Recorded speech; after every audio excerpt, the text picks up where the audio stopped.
While the authorities and opposition leaders in Kiev try to reach a political solution, impatient protesters elsewhere are taking matters into their own hands.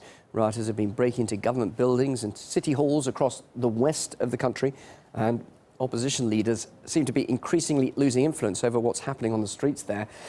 And in eastern Ukraine, the situation has been relatively calm so far, but locals fear that could soon change, as Paula Sleer reports.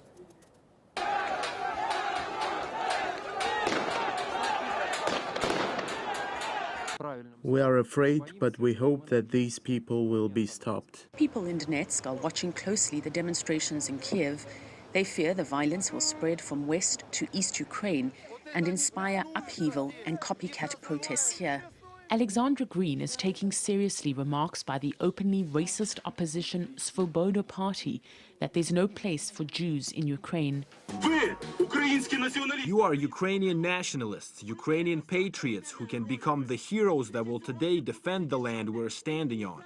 Back then, during the Second World War, our soldiers took up guns and went into the forests to fight the Russians, the Germans, the Jews, and other evils that wanted to take the Ukrainian nation from us. This Jewish mother of two is thinking about packing up and leaving. These people, protesters, have already tasted the blood, and maybe they will become more violent.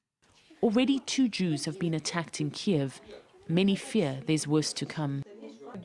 In the children's school now, there is a security guard. Children now take pepper sprays to school to be safe. I'm afraid for my family. People living here are bracing for more days, if not weeks, of grim uncertainty. They worry the violence is spilling eastwards. And so protesters are taking to the streets to show their support for President Yanukovych. But more often than not, these rallies are being disrupted. A crowd of people in surgical masks suddenly appeared here. They hid bats in their jackets. They beat the protesters and kicked them in the head. We don't hide anything. We suspect that these people wanted to cause trouble. With provocations from opposition supporters on the rise, a growing number of Ukrainians fear that the last few weeks might just be a dress rehearsal for what's to come. Paula Sleer, RT, Donetsk, Ukraine. Now, as the Justice Ministry remains blockaded, the opposition leaders have disowned the Common Cause movement responsible for the takeover. This whole protest began over the Ukrainian president's refusal to sign a partnership deal with the EU. Well, on RT.com, we're running a poll to get your opinions on where the current riots are leading the country. And here's how the answers are shaping up so far. Almost half of you think that the unrest will scare away any European partners. About a quarter think that the rioters will manage to force early elections, and 17% believe that a peaceful deal will be struck between the opposition and the president. And just a minority at the moment, 9%, believe that President Yanukovych will give in and sign the deal with the EU. Log on to RT.com. Be good to hear what you have to say.